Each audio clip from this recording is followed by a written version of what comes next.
Jessica had finally been cornered, with the wall at her back. Runaway advanced with his magic circle wall bit by bit and would probably crush her against the other wall eventually. Considering the distance, she threw out her fists. This would be her final strike. Jessica had dealt out many punches so far. The wall wasn't invincible.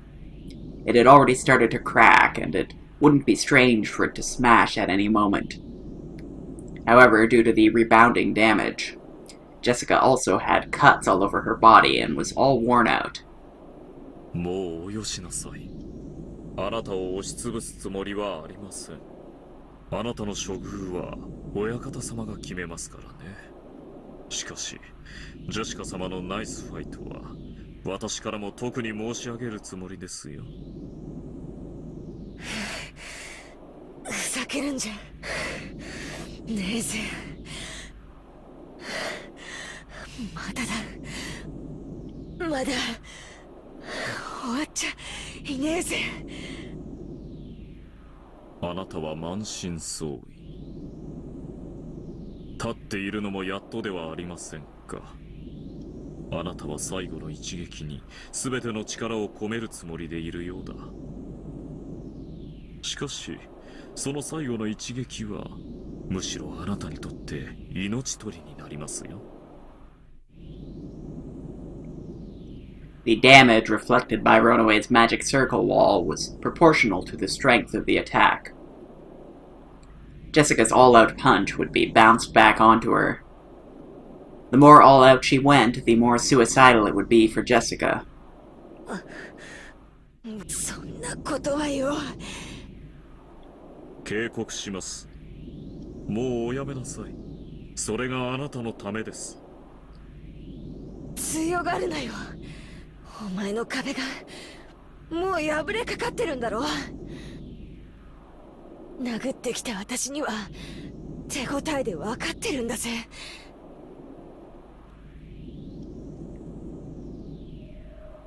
That was a fact.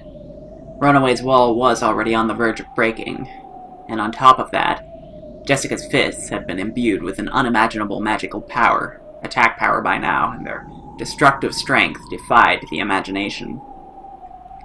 In the worst case, that destructive power might even pierce the defensive wall, smash Runaway as well, and create an expansion connecting this room to the next.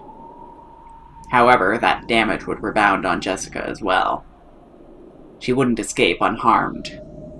もう一度だけ言います。おやめなさい。あなたのためを思って言っています。やかましいぜ。覚悟しやがれ。Jessica howled. Putting all the strength of her greatest and final destructive power into her fist, she roared.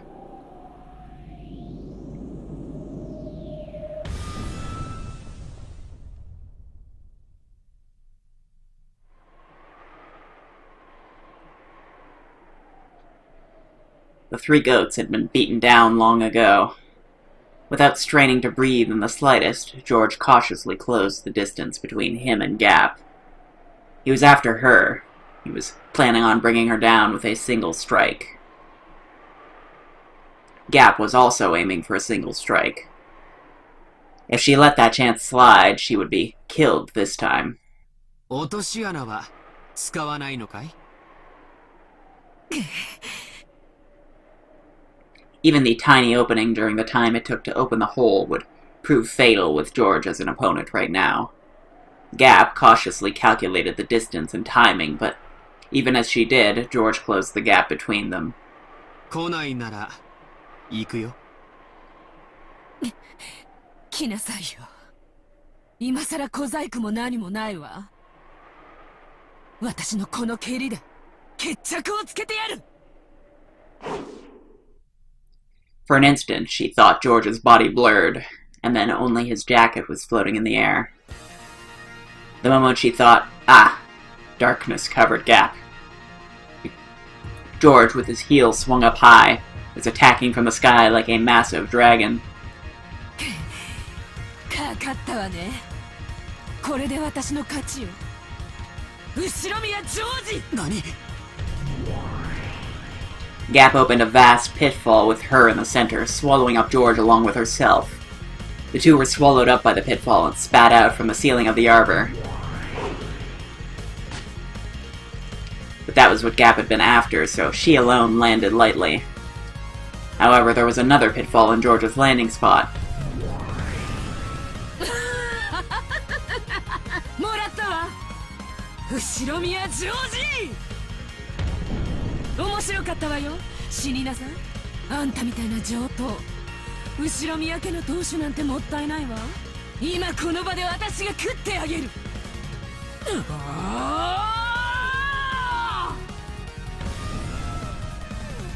George once again fell from the ceiling of the arbor. He had probably been dropped the same distance as falling off the roof of a two-story building. In the sky, he couldn't control his posture in any way. It was impossible to resist or defend or avoid.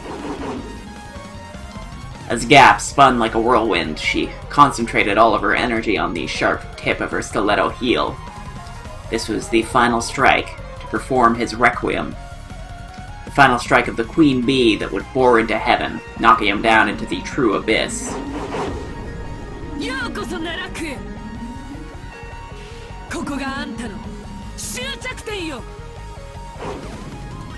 She closed in on her prey and stuck her foot up into the sky.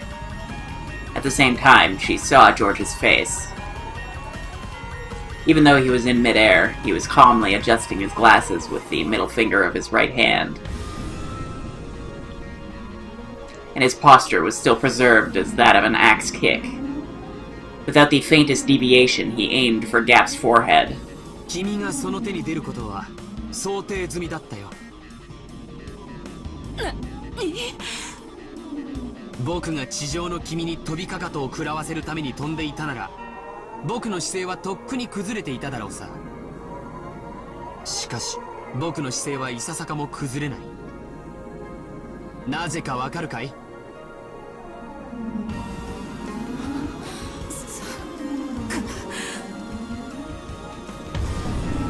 僕は初めから数フロア下の君にかかとを食らわせるつもりで飛んでいる。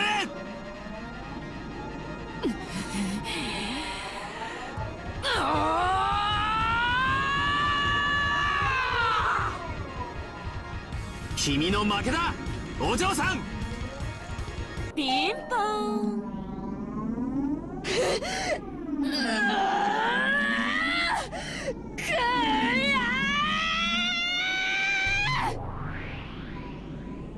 The final, strongest punch that Jessica had raised reached the wall and was sucked in. It was sucked into a black, large hole that had suddenly opened on the wall. Oh god. So they're gonna make George and Jessica kill each other? だからおやめなさいと忠告した。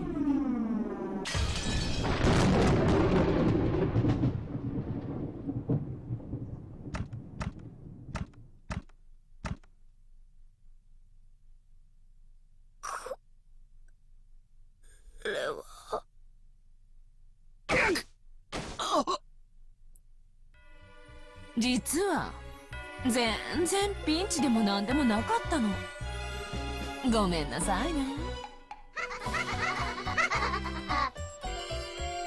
Jessica's fist had gone for George's stomach, and George's axe kick had lined up on Jessica's head. The shocking, destructive power imbued in Jessica's fist crushed George's organs and scattered his abdomen. Same destructive power in George's axe kick smashed half of Jessica's head and scattered its contents in the same manner.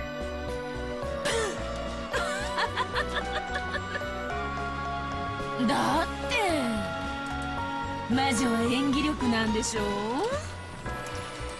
う。ねえねえリーチェ、どうよ、見ててくれたかしら。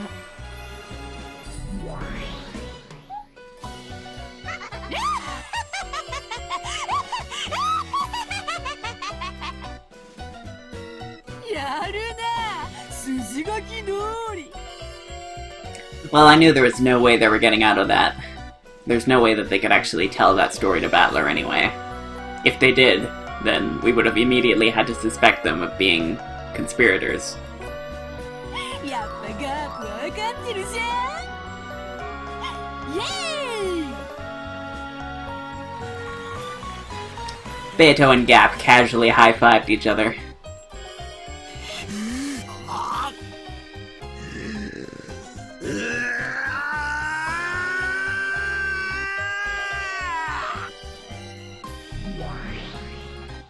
ありがとうロノウェイ。こっちで美味しくいただけた。ジェシカの死体はそっちに返すわ。二人で寄り添う死体を引き離す。これで第二の晩は出来上がり。 Well, I guess that's two people from the original group in the, what would you call that? The hostages who might survive now. I don't know. I mean, obviously, everyone is going to die anyway, but there might be someone else who survives in, like, long enough to talk to Badler, so we'll be able to see that at least.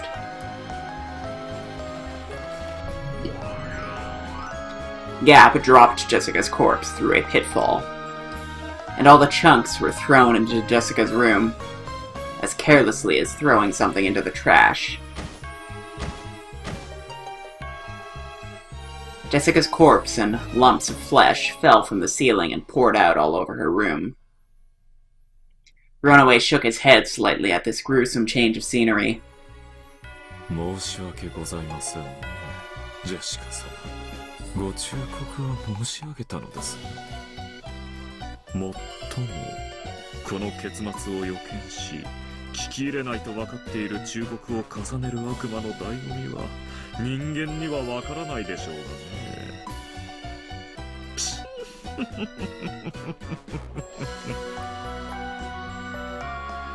本当に面白かったわ、坊や。でもあんた、ちょっと言葉遊びが過ぎるわよ。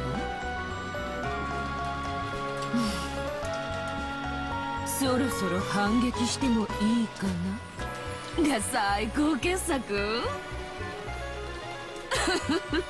あなたどこかのラノベか何かにかぶれすぎよ。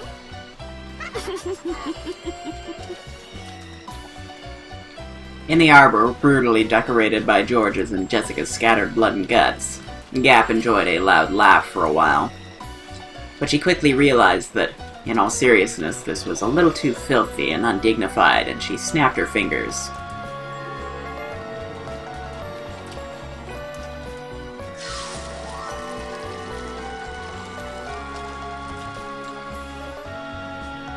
As she did, a cloud of gold butterflies rose up around her, stuck to each of the bits and bloodstains, and dropped them. Then George's corpse returned bit by bit, and the brutal corpse with its guts torn out was repaired into a clean corpse that looked like it was sleeping. Was this some sort of act of sportsmanship towards a dead rival?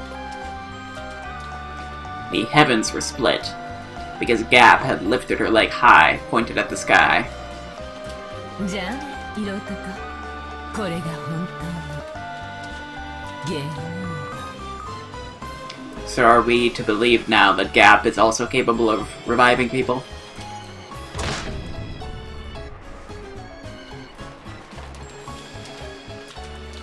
Without a trace of mercy, that foot stepped down, and was buried into George's forehead. The stiletto heel that was sharp as a weapon pierced George's forehead.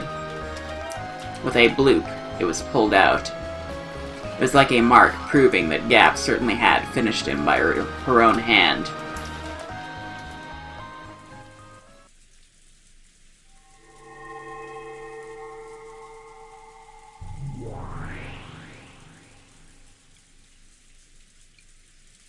Runaway also returned Jessica's corpse to its original form, and unlike how it had been with George, he restored Jessica's life. So he can do that too. これは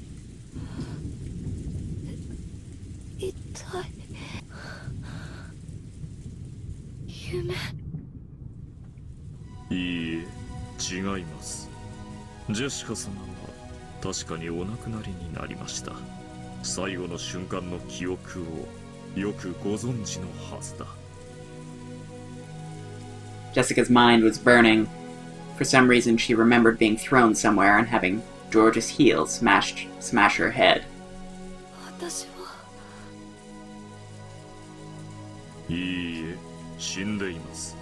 私の魔法でほんの3分ほどそれを先送りにしているに過ぎません。3分が過ぎれば魔法が終わり、あなたは無残な頭部半壊の死体に戻ります。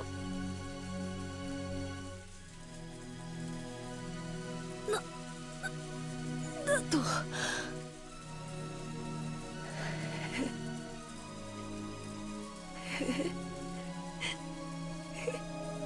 死は残酷です。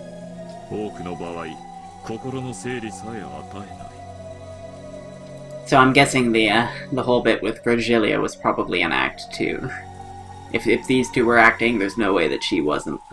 She's just kind of putting on a facade of being incompetent, but she's actually probably... everything's probably well within her expectations here. しかし私はここまで検討したあなたを称え、その時間を与えることにしました。その3分間でこの世の未練をよく整理されるといいでしょう。その3分でお前を道連れにするという手もあるぜ。 But the power that had burned through Jessica's body until a second ago had been completely lost. Jessica was aware of that herself. She was already dead. それでは私はこれにて失礼いたします。楽しかったですよ、ジェシカ様。 Runaway turned his form into a cloud of gold butterflies and disappeared.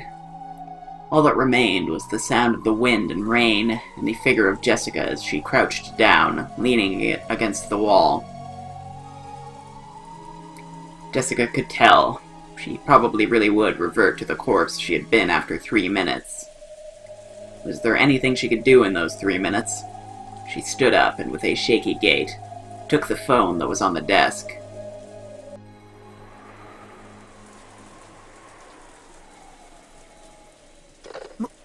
もしもし、ジェシカか。 Well, okay, so this part is actually happening. ジェシカ、どうした？無事か？や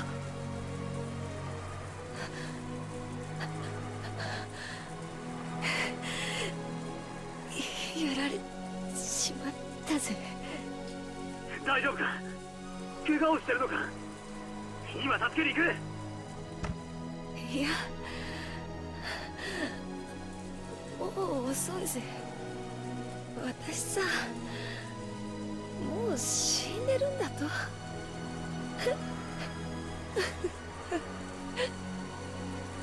バトラーが来た時には私は頭を半分ぶちまけた死体だよ。 So I'm gonna guess that means that she was killed in the same way that the other corpses were. At least, assuming right now. Although, if Battler never actually sees her corpse, this could all be an act. I don't know. そっちせえめ。待ってろ。今そこに行くからな。聞けよバトラー。いいか、よく聞け。幸田さんたちがどうして食堂で6人が殺された時のこと、歯切れが悪いのかよく分かった。あいつらな、人間じゃねえんだぜ。あ？何を言ってんだ。言っちまったんだ。仕方ねえだろ。あいつらさ、ワープしたりバリア張ったりやりたい放題だぜ。 Okay, this is a problem.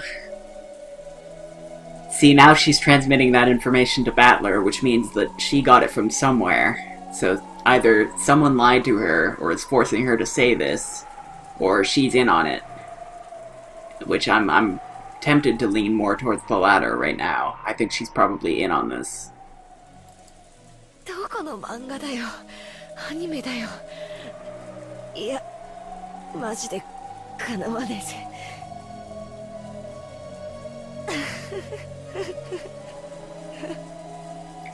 Or maybe she's not in on it, but like this entire mansion is like some kind of trick house with like hidden floors and mirrors and all sorts of stuff. I don't know. 最初からさ、戦うとか無理なバトラーが自慢してた。棒仕掛けの槍程度でとてもどうにかなる相手じゃねえぜ。A line of blood dripped down from Jessica's forehead.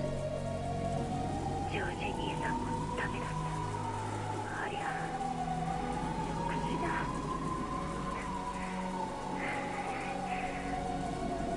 次のテストはバトラだな。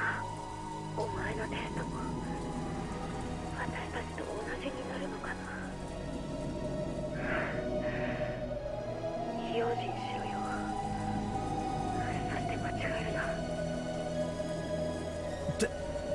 テストが違う。敵は間違えるなよ。敵は人間じゃない。I guess one other way to interpret this is that they're like so evil that they're not human. And that might be how Battler interprets it, that that they have no human emotion, they have no human empathy. So reason won't work on them, basically. 恐ろしい魔法を自在に扱える悪魔なんだ。 Man, this is just getting worse and worse, every word she says.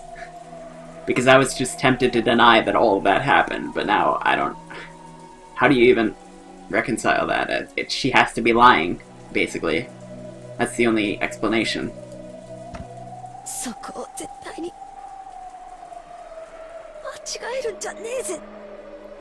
Or she could have been convinced that that was the case, I guess, but... I don't know.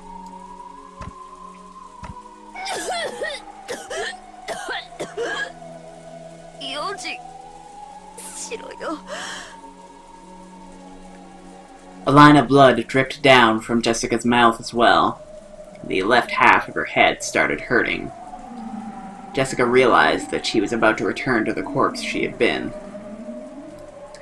So, the problem with all of this is that Beatrice can basically just wait till the last minute, and then we only have a minute, basically, to formulate our entire argument, because everything hinges on all the red that Beatrice says.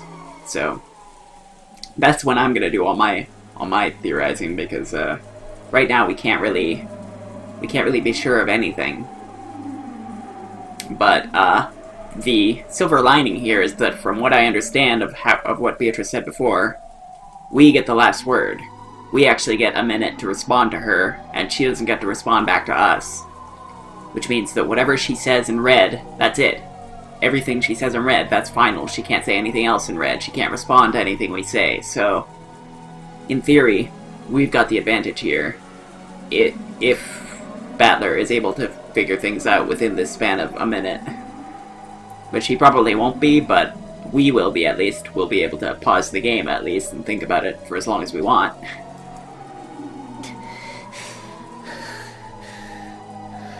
13人死ねば黄金の魔女が蘇る。母さんたちが殺されて6人。これで第1の番。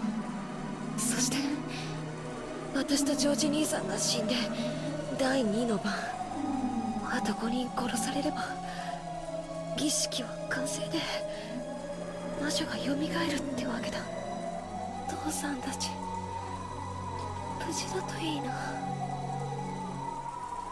もし無事じゃなかったらお前をテストするのは復活したてのベアトリーチェ自身ってことになるかもしれねえぜ。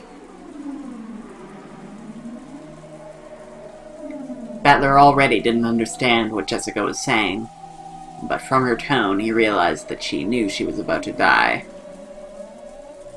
So even though he didn't understand the situation, he urged her to give it her all. 私はもう死んでるんだって。じゃあな、もう時間みたいだ。テスト、お前が当主になれるといいな。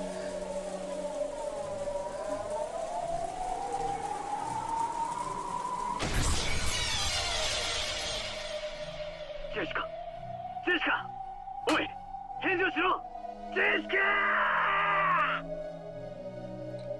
Battler's sorrowful voice could be heard from the dangling receiver.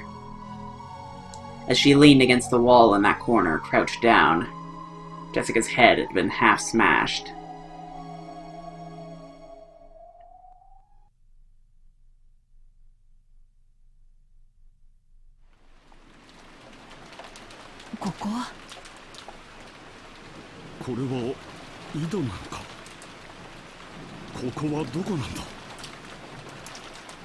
Kirie stuck her face out of the well, and then Kraus showed himself too. When he realized that they could see the back of the mansion from beyond a grove of trees, Kraus knew more or less where they were. To think that here, in a certain well, there had been a hidden underground passage, which led to a hidden mansion. 老体にはやはりこれは辛いですな。普段は別の場所からちゃんと階段で上がれるのです。鍵さえ開けば。南條先生には後でいろいろとここの構造についてお教え願いたいものだ。シャノン、大丈夫かね。捕まりたまえ。大丈夫です。カノン君、早く。Kanon climbed up a ladder out of the shaft that was disguised as a well. It was probably quite deep. When he looked down, for the first time, he realized how far he'd come up.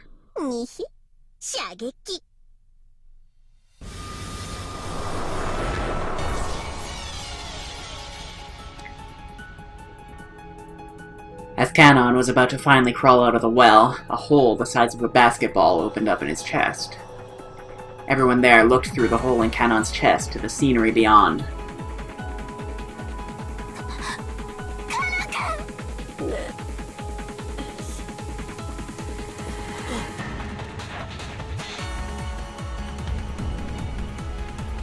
Kanon slumped backwards and was swallowed up into the depths of the well.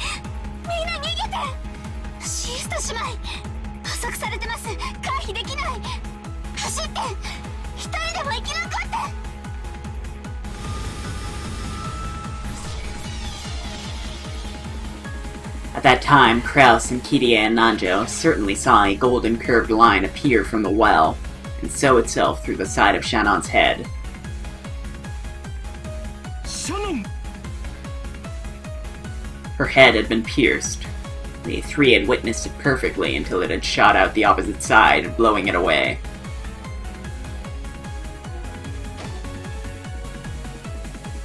Shannon fell to her knees, blood gushing from both sides of her head, and flopped to the ground.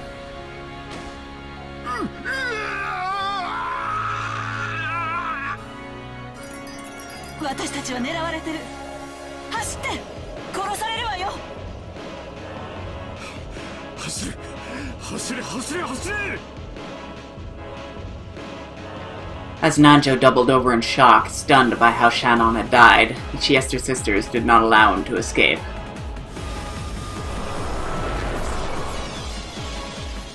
A curved line again appeared from the well, and pierced from Nanjo's forehead to the back of his head in an instant, sewing through him. And so, Nanjo passed away. 何なんだ。どうしてなんだ。敵はどこから。狙撃されてるのよ。どこか知らないけど、私たちを完全に捉えてる。屋敷へ逃げ込むのよ。視界を遮るのよ。The two dashed towards the back door of the mansion.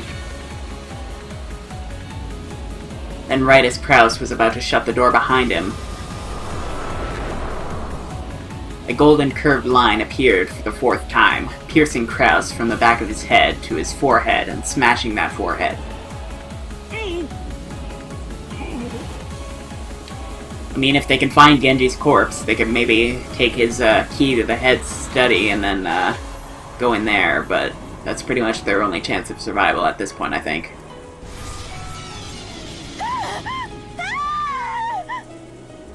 Kraus's body leaned over, fell down, and drew a neat radial pattern with the insides of his head.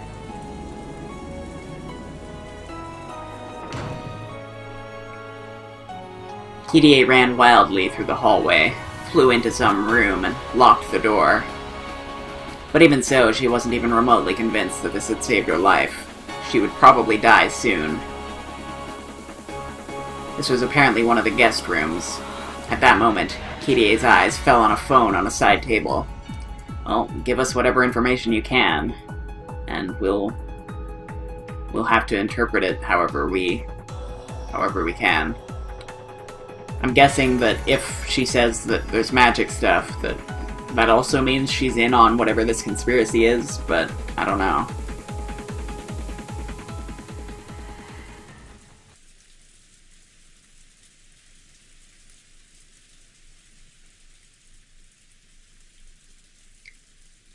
After hanging up the call from Jessica, Battler had been about to dash out. In that instant, the phone rang again.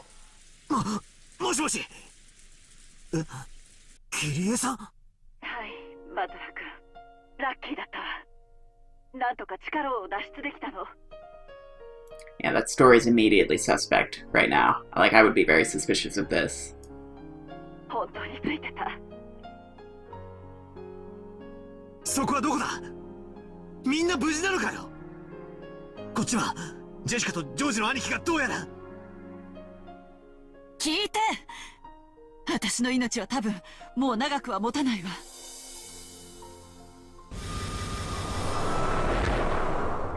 At that time, right after she thought the keyhole of the locked door might have glowed gold, a gold curved line drawing a helix, no, a golden sewing thread, penetrated in from there at an incredible speed and bored a hole into the floor by Kirie's feet.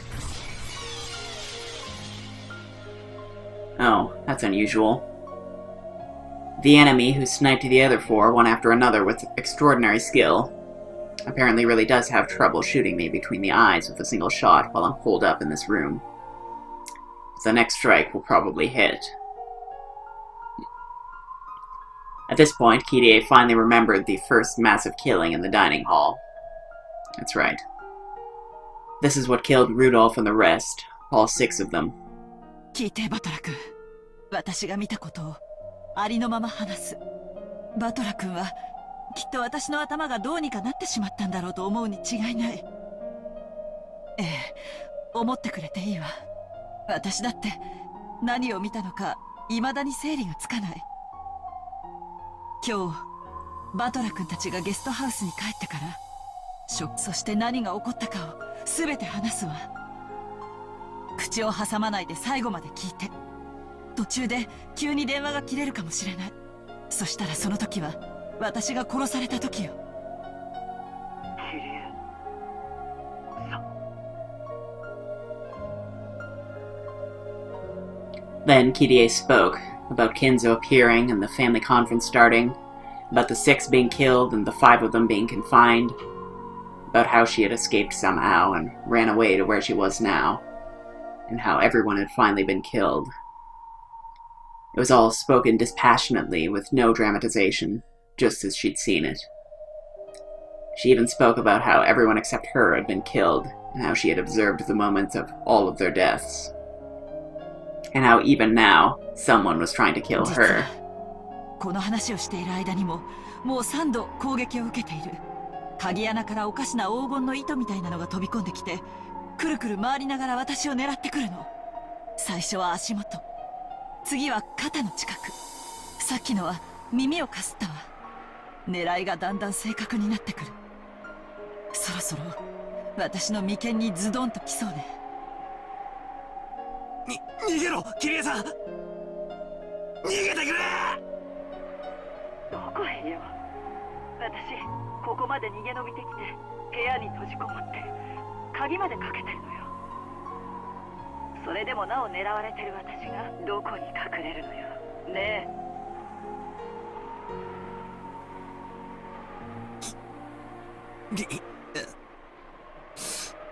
さあ。え。ねえバトラ君、ジェシカちゃんとジョージ君まだ生きてる？さっきジェシカから電話がなんかダメみたいだった。やっぱり私たち5人が次々殺される時何か予感していたの。ひょっとして13人殺しの儀式は第2の番を終えて私たちの番にまで至ったのかなって。つまり私が死ねば13。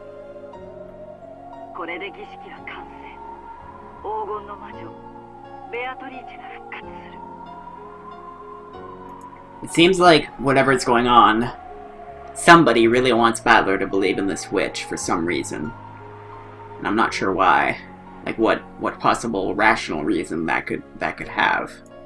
一体どういうことになるのかしら。Maybe this is part of Kinzo's test? I don't know. こんな悪魔だらけの魔女だらけ、さらにそいつらの親玉である黄金、一体どうなっちゃうというのかしら。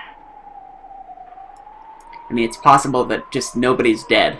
Everybody is just lying, and that actually, like, there have been no deaths at all until Battler sees a corpse. But I have a feeling that's something that could easily be cut down by the red. 私には何が何だかわからない。Kirie-san's voice had completely given up on her own life. Because Battler understood that, he couldn't stop the tears. 助言できることがあったわ。何？もしあなたの前に悪魔やら魔女が現れても、ああ、その正体を疑う必要は何もないわ。そういうものだと理解して。Yeah, they're really trying to mess with Battler here. I think somebody, I don't know whether Kirie is being forced to say this or whether she's in on it. It's probable that she's in on it at this point, because, I don't know. I feel like maybe Kraus was, forced to go along with whatever Kirie's plan here was, but it seems like she wants Battler to believe that there's a witch, and he doesn't want him to doubt it at all. I don't know what's gonna happen, though. 何か仕掛けがあるはずだとか正体があるはずだとか、そんなことを考える余裕があったら相手の機嫌を損ねないことを考えた方がよっぽどに建設的。間違ってもなら魔法を見せてみろなんて言っちゃダメよ。その証拠を彼らはこの上なく見せるでしょうから。信じらんねえよ。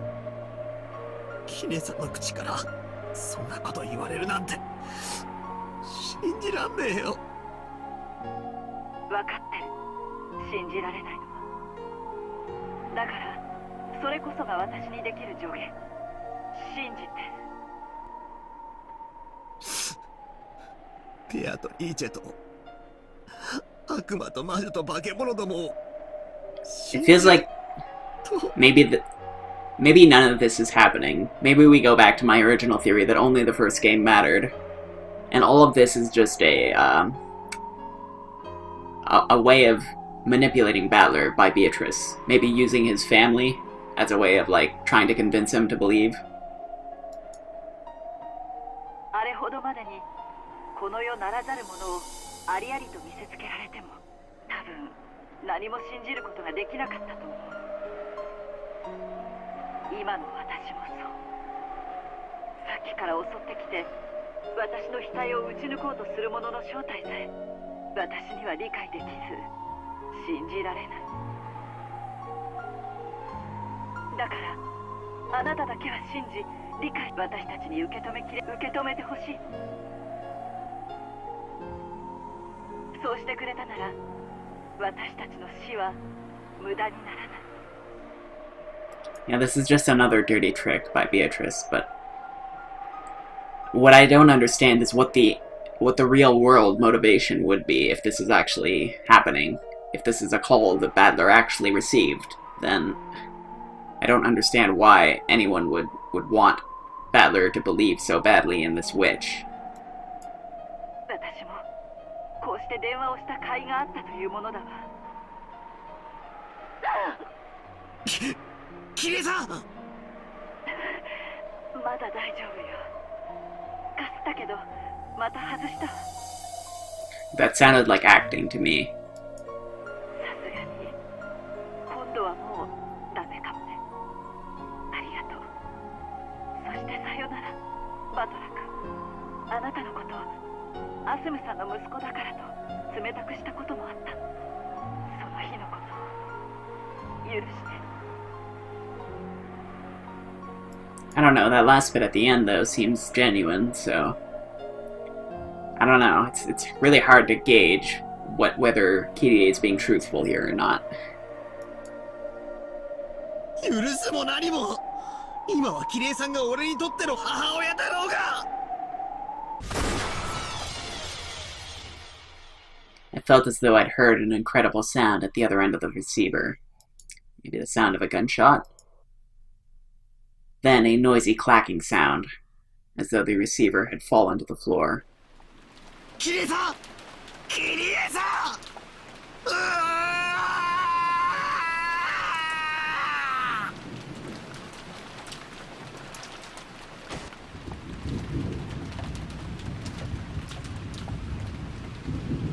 Kirie-san did not answer through the phone again.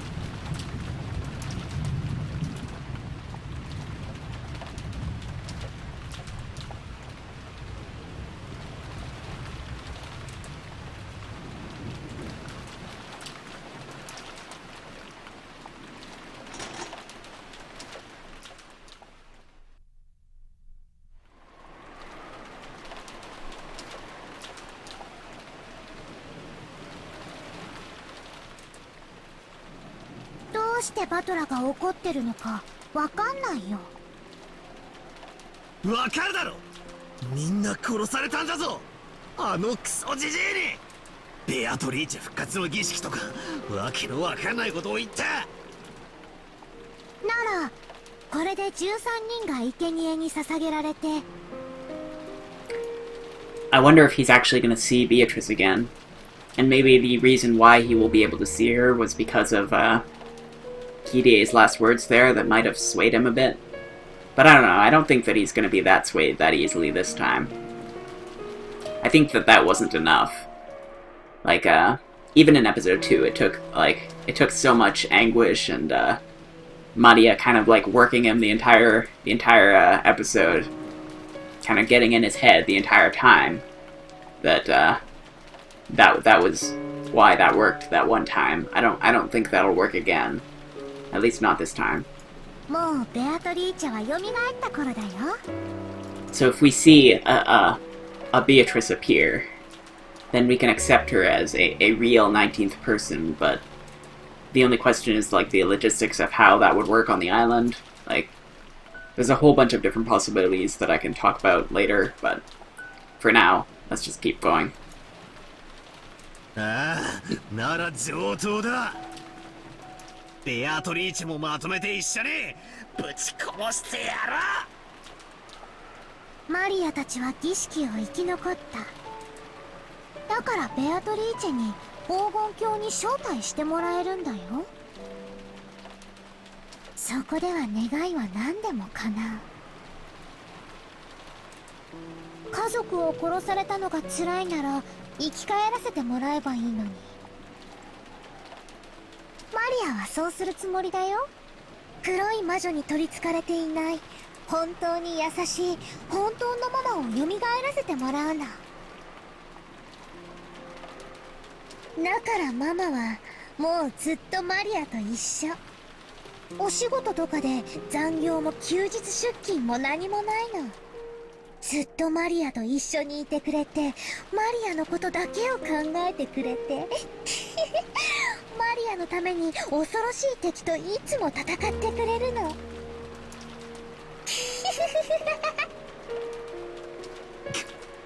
お前どうかしてるぜ。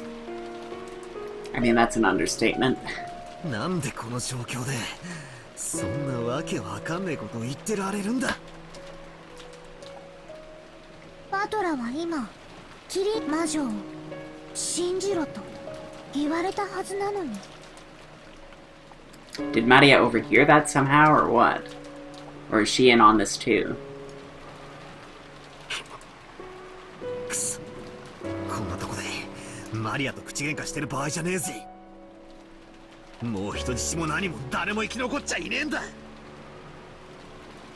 クソくだらねえおかしな儀式もゲームもおしまいだぜ。ここからは俺の好きにさせてもらう。まだ生きてる奴がいるかもしれない、あるいは隠れてる奴がいるかもしれない。片っ端から調べて見つけ出しぶちのめしてやるぜ。 In a rage, Battler grabbed his hat, stand, spear, and flew out of the room. Maria watched him go, looking bored. ベアトリーチェがすぐに願いを叶えてくれるのにバトラはバカ。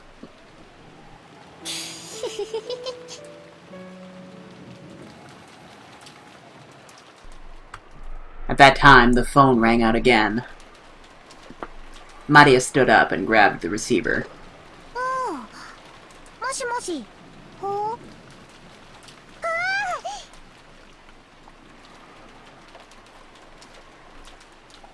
So, was that, Beatrice's voice, maybe?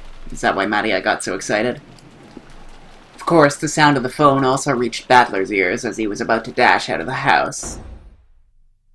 With a violent forcefulness, he turned around and dashed into the cousin's room. マリア、電話って誰からだ?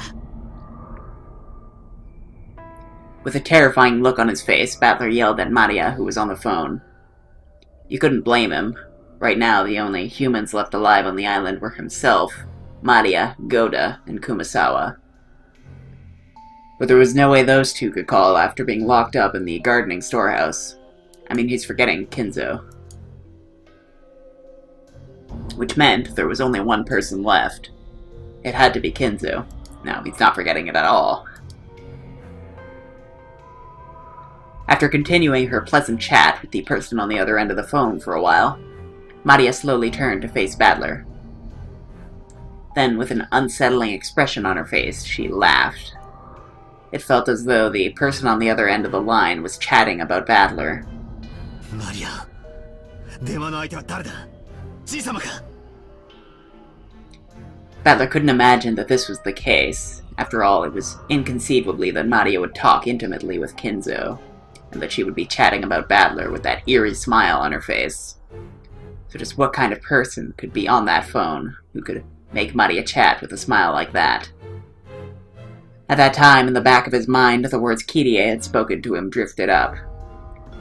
If a witch does appear, there's no need to doubt it.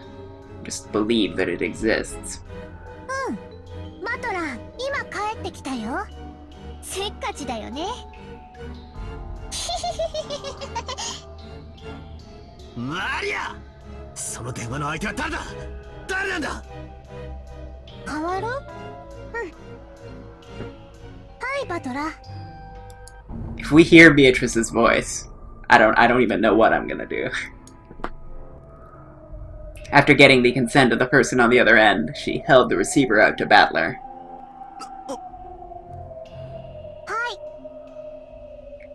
Maria held the receiver out for him to take as though it was perfectly normal. Battler hesitated just a little bit before taking the receiver. After all, by accepting the existence of the person at the other end, he'd have no choice but to acknowledge them. As Kirie said, there is no longer any need to doubt that they exist. Battler took the receiver. As he did, Maria briskly left the room. Battler, who was a bit scared to find out for sure who was at the other end of the receiver, questioned Maria before taking the call. おい、どこへ行くんだよ。マリアのテストの場所だよ。後ろ宮家の当主はバトラかマリアか。いくら殺されるぞ。殺されないよ。儀式はもう終わってるもの。それに殺されても蘇らせてもらえるし、当主になってもなれなくても、もう私たちは黄金鏡に招いてもらえる。じゃあね、お先に。待てよ、マリア。Battler stretched his hand out to Maria's back as she left. But the cord of the receiver that he was gripping stopped him just like a chain. He readied himself. Battler put the receiver to his ear.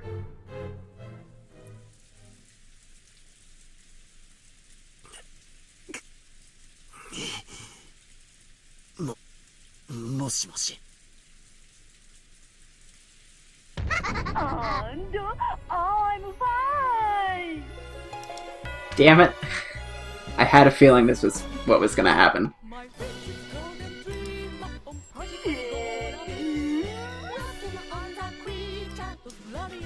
What is this music?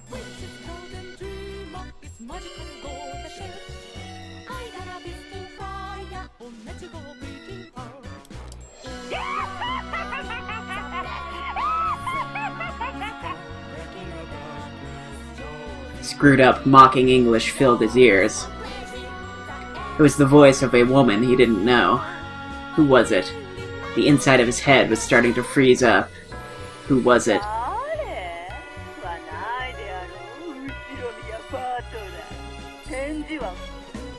Yes, I'm fine. 懐かしいな。中国でやっただろ。二人一組になってやるやつ。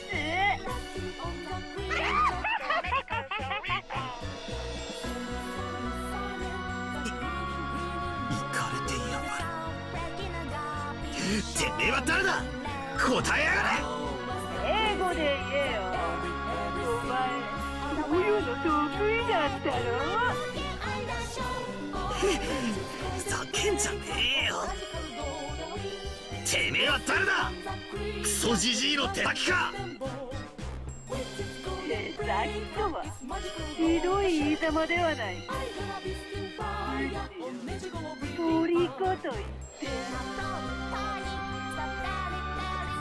キングわらわの鳥子だろ。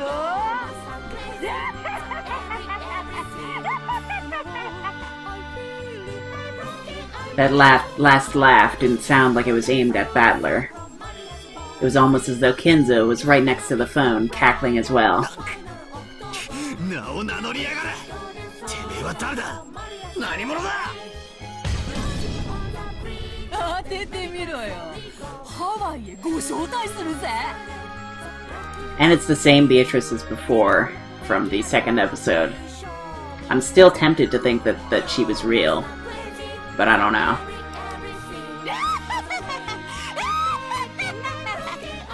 やっとだ。やっと。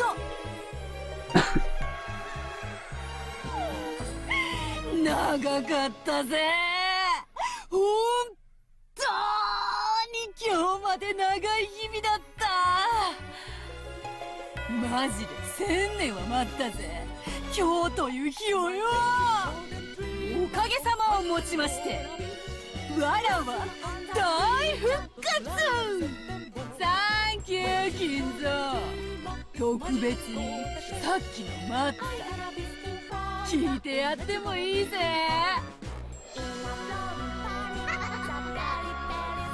やれやれ、上機嫌にも程があろうが、もう少しは淑女らしく振る舞わんか。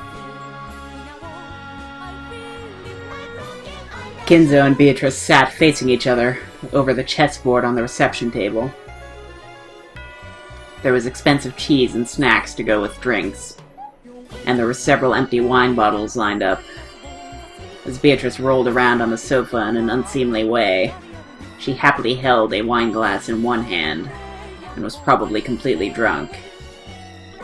今日は最高にご機嫌だから大サービスだ。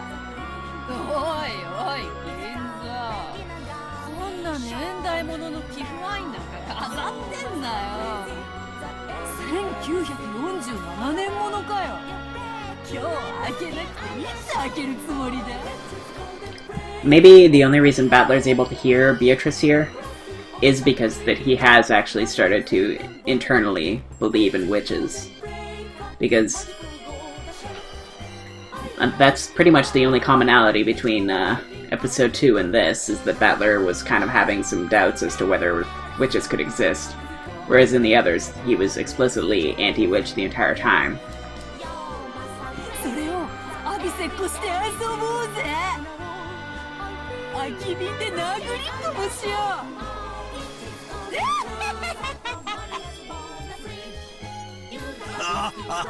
それは愉快だ。浮かれすぎであるぞ。羽目の外しすぎだ。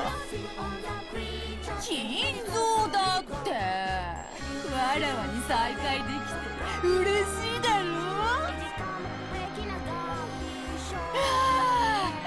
シャバだ。うつしおだ。わらわの肉体万歳。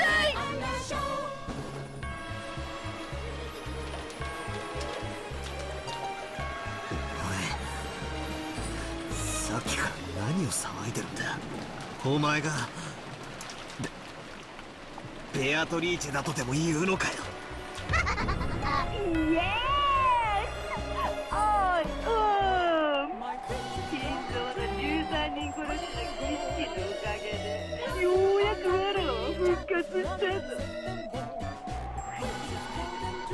だがあるといい。そなたと話せることがなんと楽しいことか。そういえばお前とはあれだけ何度も憎まれ口を叩き合ってきたのに、普通に満場で会話をしたのは初めてだな。So now she's even referencing the outside of the game board, inside the game board, in front of Battler. Which just means that this can't be reliable, what's happening right now. Like, Battler, at this point, is compromised as our viewport, I think.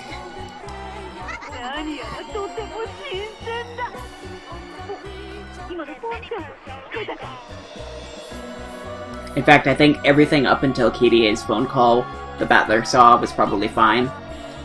But then, the Kirie's phone call was probably what made him compromised. 開けたぞ。待ってバカタッキや秘蔵ワイン開けやがった。知ってるか。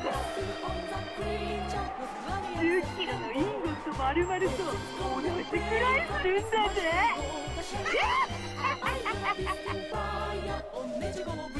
ふざけるな。何がベアトリーチェだ。黄金の魔女だと。いい加減にしろ。どこにやがれ。そこにクソジジイも一緒にいるのか。てめえらまとめてぶっ飛ばしてやら。今どこにやがるんだ。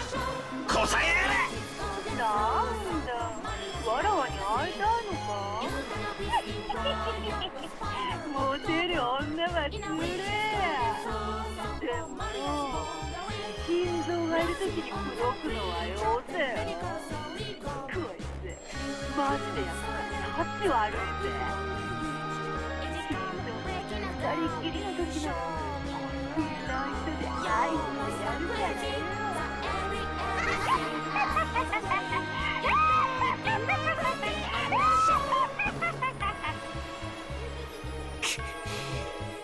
イカれてやがるぜ。金蔵、気が変わった。マリアのテストにわらわは行かない。そなたが行け。なんと気まぐれな。ではお前がバトラをテストするというのか？いいだろう。あいつさ、お前の若い時に似てるからさ、キュンときちゃうんだよ。安心しろよ、浮気なんかしないって。あいつと二人っきりになるのは今だけ。わらわはいつだってお前と二人きりだろ。だもうわらわを四六時中束縛するのは勘弁しろ。I can't tell if she's making all this up or what. This is just improv and she's just playing around, or I don't know. そ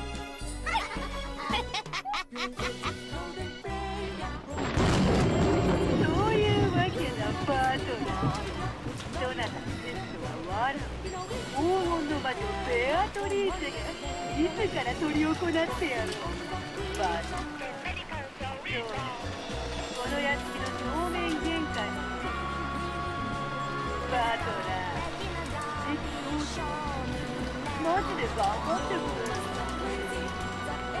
責任なんてすぐに授業でぽっくり言ってる。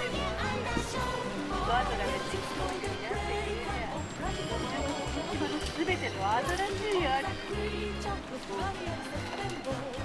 あらを独り占めにさせても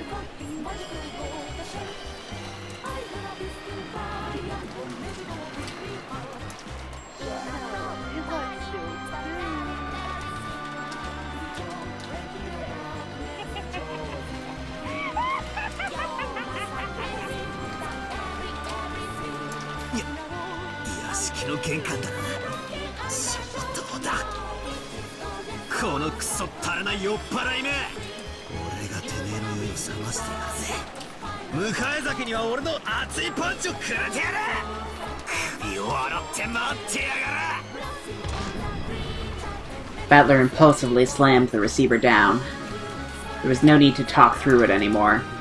I'll meet her face to face and settle this.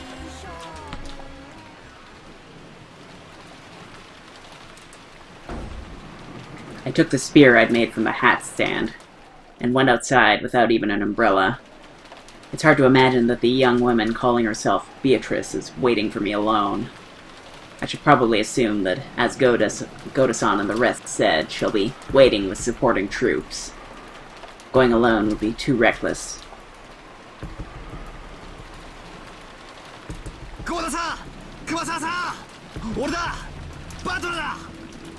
If they're not here, then I'll be pretty suspicious. I headed for the gardening storehouse first. I need all the help I can get. Goda-san is big, so I can probably count on him for some firepower. Kumasawa-san's knowledge and familiarity with the terrain as a senior servant might become a huge weapon. Both of them have master keys, and they know more about the mansion than I do. They'll be pretty reliable allies. As I banged on the shutter and called out for them to open it, I remembered that there was nothing they can do from the inside. I would have to get the key back from them before opening the door. I rounded the corner, knocked on the small latticed window there, and opened it.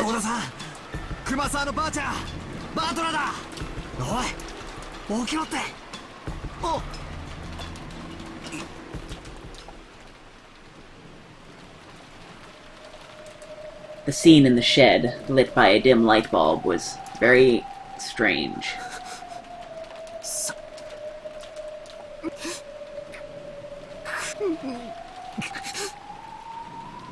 So are they dead, I guess?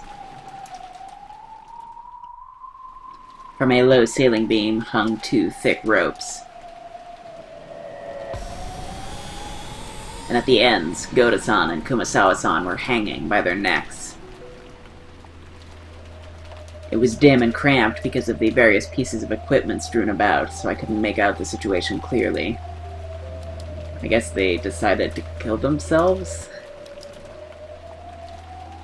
But when they showed not even a tremor after I called out to them.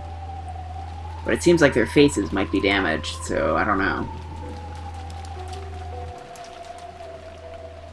And because of the way the loops around their necks seemed to carry the full weight of their bodies, I could sense no trace of life from them.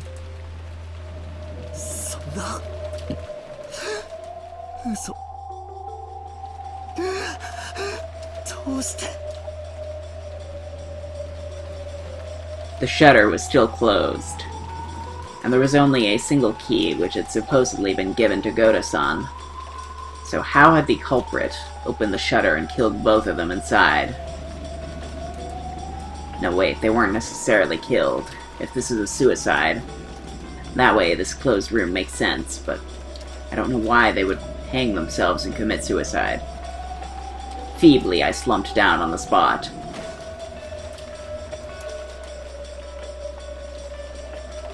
I mean, even if it's not a suicide, they could give the key to somebody on the outside, and then that person opens the door, and then kills them.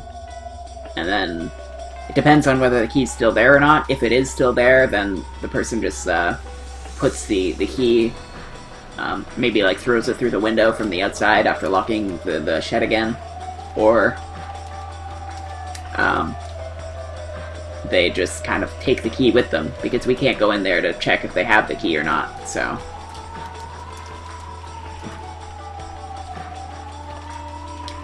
No, there's also that insane woman calling herself Beatrice. There's Maria, who acted like the witch's ally from the beginning. And that geezer, the ringleader who revived the witch. And the witch herself. What the hell? By now, I might as well be the only one on this island. Using my pole as a cane, I feebly rose. Damn, can't do it like this. I've got to avenge everyone. So it's worth noting that these two are the only two people that Battler has confirmed have died so far. But I don't know if we can trust what Battler is seeing anymore now that he's been compromised. I don't know.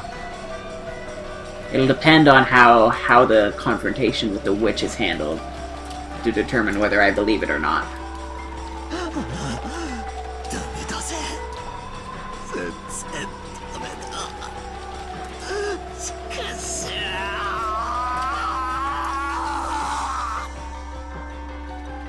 Might as well cry while I can, so that my frail emotions will be squeezed out with my tears. Then I straightened up and gazed into the darkness in the direction of the mansion. At the entrance to the mansion, the witch is waiting. I'll go and settle this. I'll find the source of this weird, insane night and crush her with my own hands.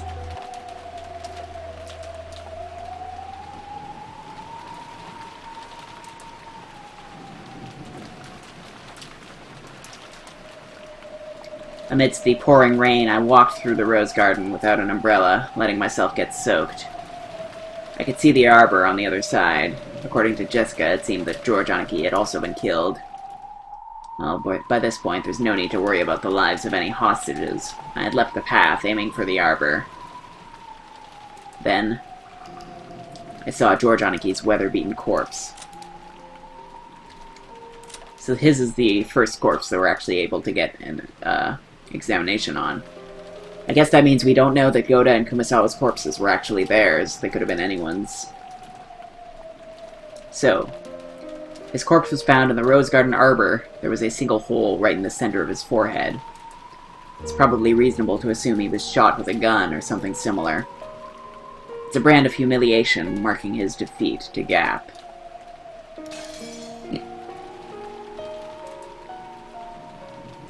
Aniki.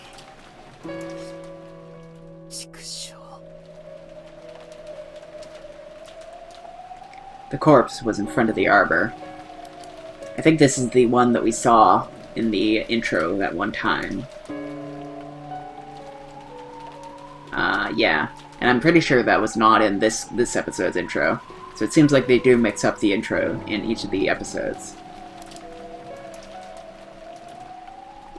If he had died under the arbor, he might have at least been spared, being beaten down upon by the rain. In Aniki's forehead was a gaping hole, as though he'd been shot with a gun. Perhaps because the rain had washed everything away, his face wasn't covered with blood, so he looked almost like he was sleeping. However, his clothes were stained a deep red, and there were still signs that a large amount of blood had flowed out. How happy I'd be if he were sleeping or else pretending to be dead.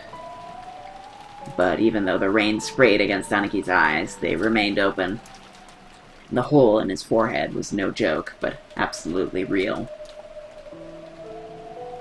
There had been a faint chance that even Goda-san and Kumasawa-san hanging by their necks in the gardening shed had been them playing a bad joke. But that naive possibility had now been completely denied.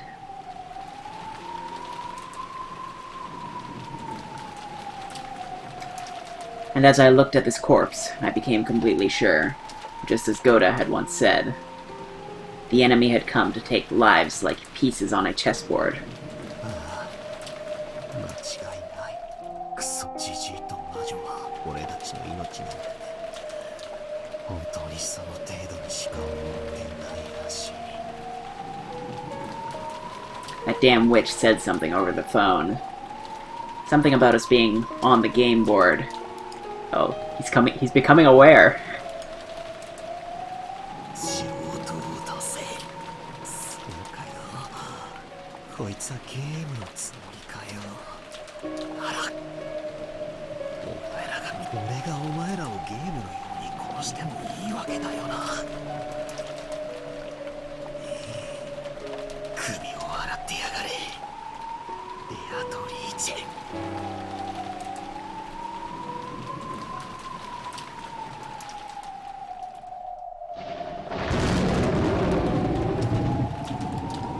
Alright, so we're gonna end it there. So until next time, take care, and I will see you then.